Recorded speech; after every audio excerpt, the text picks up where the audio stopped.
Saudara-saudara mohon like, komen, dan subscribe ya. Sebelum kita membaca firman Tuhan terlebih dahulu, marilah kita arahkan hati kita kepada Tuhan. Kita meminta pimpinan dan penyertaan Roh Kudus Tuhan dalam perenungan firman Tuhan ini. Mari kita berdoa. Bapa dalam surga, Bapa yang Maha Pengasih dan Maha Penyayang, di saat siang ini Tuhan, kami mau membaca, mendengar, dan merenungkan sabda kebenaran.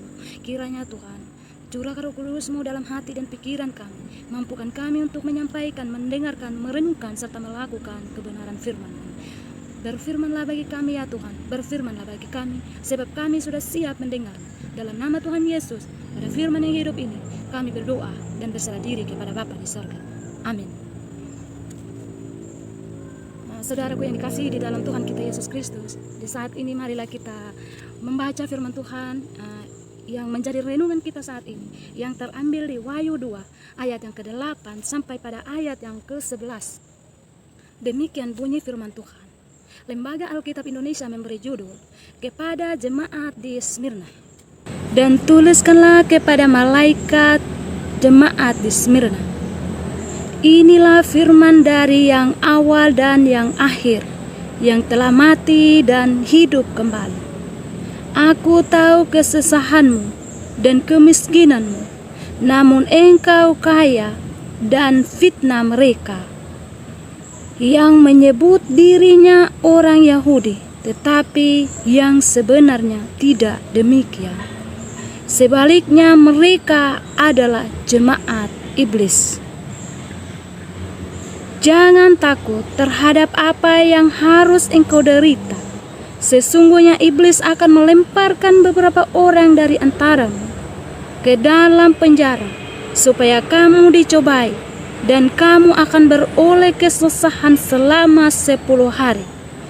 Hendaklah engkau setia sampai mati, dan aku akan mengaruniakan kepadamu mahkota kehidupan. Siapa bertelinga, hendaklah ia mendengarkan apa yang dikatakan Roh kepada jemaat-jemaat.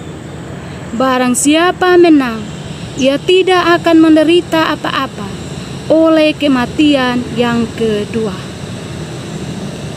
Saudara-saudariku, di dalam kehidupan kita, tentu kita semua pernah merasa bangga ketika kita memiliki sebuah hal yang terbaik, memiliki keberhasilan, memiliki kemampuan, memiliki kekayaan, jabatan, kehormatan, kedudukan yang tinggi. Tentu kita semua pernah merasa bangga ketika kita mencapai sebuah keberhasilan. Tapi ketika kita ada dalam sebuah penderitaan, sebuah tantangan, sebuah masalah, masih adakah rasa bangga dalam hidup kita? Masih adakah rasa senang? Masih adakah rasa syukur dalam hidup kita? Ataukah yang ada dalam diri kita adalah kecewa, menyesal, putus asa, dan bahkan menghadapi berbagai banyak sikap perbuatan yang menyakitkan? Tapi kita melihat kebanggaan itu adalah sebuah hal yang teristimewa bagi kita ketika kita meraih sebuah kesempatan terindah. Ketika kita merasa bangga dengan sebuah keberhasilan, sebuah kesuksesan, sebuah kebahagiaan, apakah sudah cukup? Atau apakah sudah merasa puas? Tunggu dulu, belum puas dan belum cukup juga. Tapi masih ada satu pribadi yang kita harus butuhkan supaya rasa bangga itu bisa terobati, supaya rasa bangga itu bisa menemukan sebuah kepuasan dalam diri kita. Siapakah dia sebenarnya? Untuk menjawab beberapa pertanyaan ini, maka firman Tuhan saat ini yang datang dalam hidup kita, yang terambil di Wahyu 2 ayat yang ke-8 sampai pada ayat yang ke-11, di bawah payung tema bangga punya Yesus yang luar biasa. Lalu mengapa kita harus bangga punya Yesus? Karena firman Tuhan saat ini mengajarkan kita. Aku tahu kesusahanmu, jangan kamu takut, jangan kamu bimbang, jangan kamu ragu. Percaya kepadaku, semua pasti ada jalan keluar. Derita apapun yang kamu rasakan, persoalan apapun yang ada dalam diri kita, tentang apapun yang ada dalam hidup kita, bagaimanapun persoalan itu, seberat apapun keadaan itu, sesulit apapun hidup kita, kita yakin dan percaya bahwa Yesus mampu menyelesaikan untuk kita. Yesus mampu memberikan jalan keluar buat kita. Sehingga dia mengajarkan kita di Wahyu di sini, di ayat yang ke-10, jangan takut terhadap apa yang harus engkau derita. Seringkali roh kegelapan menghancurkan hidup kita, menghancurkan keadaan kita, menghancurkan rencana kita yang terbaik, menghancurkan tindakan kita untuk mengambil keputusan bersama dengan Tuhan, menghancurkan gerak-gerik kita yang terbaik untuk melangkah bersama dengan Tuhan. Dan seringkali pun kita diperhadapkan dengan berbagai tantangan, berbagai persoalan, musibah, dan berbagai banyak hal yang menyakitkan buat kita. Lalu kemanakah hidup kita? Kemanakah arah langkah kita? Keputusan apakah yang kita lakukan? Apakah kita diam, kita pasrah, ataukah kita berusaha, ataukah kita terus maju bersama dengan Tuhan? Di sini juga mengajarkan sebuah hal, bagaimana jemaat Smyrna, mereka harus menghadapi berbagai tantangan, mereka harus menghadapi berbagai persoalan, berbagai hal yang menyakitkan buat hidup mereka. Ketika mereka yang tidak melakukan apa yang diperintahkan oleh kaisar untuk menyembah di kuil, maka siapapun yang tidak mengikuti, maka ia harus dihukum mati, harus dipenjarakan. Itu adalah aturan kaisar itu sendiri pada waktu itu. Lalu apa yang terjadi di dalam firman Tuhan ini? Jika kamu punya Yesus, jika kita punya Yesus, jika saya punya Yesus, maka kita tidak boleh takut. Jika kita punya Yesus yang luar biasa, maka kita tidak boleh bimbang.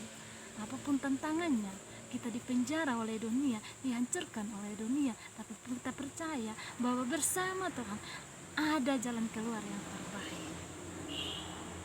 Dia mengajarkan kita jangan takut, karena dia tahu bagaimana caranya ia membuat kita menang dari berbagai persoalan, dari berbagai kejahatan dunia, dari berbagai kehidupan yang ada dalam penjara, yang dipenjara oleh dunia.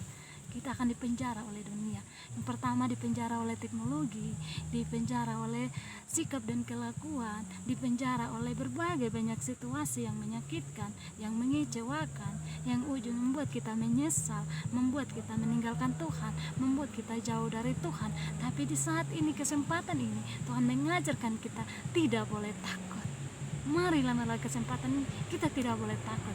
Kita percaya bahwa ada Yesus yang selalu setia, yang selalu ada buat saya dan saudara, yang selalu ada di setiap jejak langkah kehidupan kita, yang selalu ada di hela nafas kehidupan kita.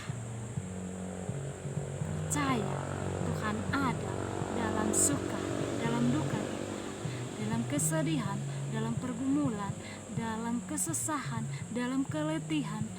Tuhan selalu ada untuk kita. Banggalah saat ini jika Tuhan memberi kita waktu, memberi kita kesempatan untuk menjalani hari-hari hidup kita, sekalipun hidup kita penuh dengan tantangan.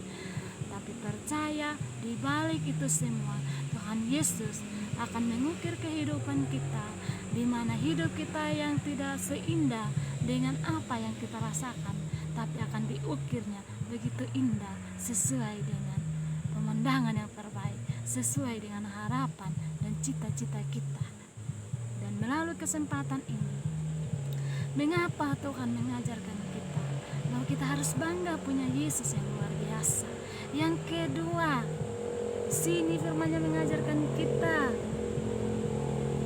supaya Dia yang adalah setia sampai mati di dalam hidup kita, yang sudah setia berkorban untuk kita, kita pun juga dapat setia bersama dengan Dia sampai mati. Kalau kita sudah bangga bahwa ada Yesus yang luar biasa dalam hidup saya dan saudara-saudara, marilah mulai kesempatan ini kita setia kepada Tuhan sampai mati. setia dalam pelayanan, setia dalam tugas dan tanggung jawab, setia dalam rumah tangga, setia menghadapi kenyataan, setia menerima segala tugas dan tanggung jawab yang Tuhan sudah berikan, entah sebagai apapun kita, dalam pelayanan, dalam segi pemerintahan, dalam segi pendidikan, dan bahkan berbagai tugas dan tanggung jawab yang Tuhan embankan kepada kita. Marilah kita setia melakukan itu, setia menjalankan itu, setia mengerjakan itu, maka Tuhan akan siap memberkati kita, memberkati segala sesuatu yang kita lakukan, memberkati segala sesuatu yang kita jalani, memberkati segala sesuatu yang kita kerjakan. Di dalam Tuhan tidak akan sia-sia segala pekerjaan kita. Jika Tuhan sudah setia dalam hidup kita sampai Ia mati di atas kayu salib, maka marilah kita juga saat ini jangan menyia-nyiakan kesetiaan Tuhan itu. Kita pun juga akan mengambil bagian, mengambil kesempatan untuk setia kepada Tuhan sampai mati. Dan melalui firman Tuhan ini juga, marilah kita yang sudah diberi karunia oleh Tuhan, yang sudah dianugerah sebuah berkat oleh Tuhan, entah apapun itu, jangan lupakan segala kebaikan Tuhan. Dan teruslah kita yang ada saat ini, kalau kita sudah bangga bahwa ada Yesus yang tidak pernah meninggalkan kita, melalui kesempatan ini, melalui firman Tuhan ini, janganlah takut apapun yang terjadi, apapun keadaan kita, apapun penderitaan kita, pergumulan kita, tantangan kita yang kita hadapi, yang kita rasakan. Mari kita bawa di dalam Tuhan. Tuhan akan memberi jalan keluar, Tuhan akan memampukan kita untuk melewati semua itu. Tuhan akan memberikan sebuah harapan yang terindah di ujung apa yang dirasakan saat ini. Tuhan akan memberikan sebuah yang terbaik bagi kita, asalkan di saat ini kita yang mendengarkan firman Tuhan ini, kita setia kepada Tuhan sampai mati. Maka Tuhan akan membuat hidup kita lebih indah, maka Tuhan akan mengukir hidup kita lebih berarti dari apa yang kita rasakan sekarang ini. Dan marilah melalui firman Tuhan kita bawa hidup kita, bawa diri kita, bawa keadaan kita untuk terus mengandalkan Tuhan, untuk terus bersandar kepada Tuhan, untuk terus setia kepada Tuhan. Maka Tuhan pula setia dalam hidup kita, dalam segala aktivitas kita, dalam segala pekerjaan kita. Dan Tuhan pun akan siap memberkati hidup kita mulai dari sekarang ini sampai selama-lamanya. Amin untuk firman Tuhan. Mari kita satu di dalam doa. Bapa dalam surga, terima kasih Tuhan buat firman-Mu yang Kau ajarkan kami, bagaimana kami harus bangga bahwa kami punya Yesus yang luar biasa. Terima kasih Tuhan bahwa Engkau tetap setia dalam hidup kami, Engkau tetap ada buat kami, Engkau tetap mengajarkan kami untuk tidak boleh takut apapun yang terjadi. Kami percaya Tuhan Yesus melalui firman-Mu ini, kuatkan kami, mampukan kami, agar kami menjadi pribadi yang tetap setia kepada Tuhan, sebagaimana Tuhan sudah setia dalam hidup kami sampai mati. Terima kasih buat firman-Mu Tuhan.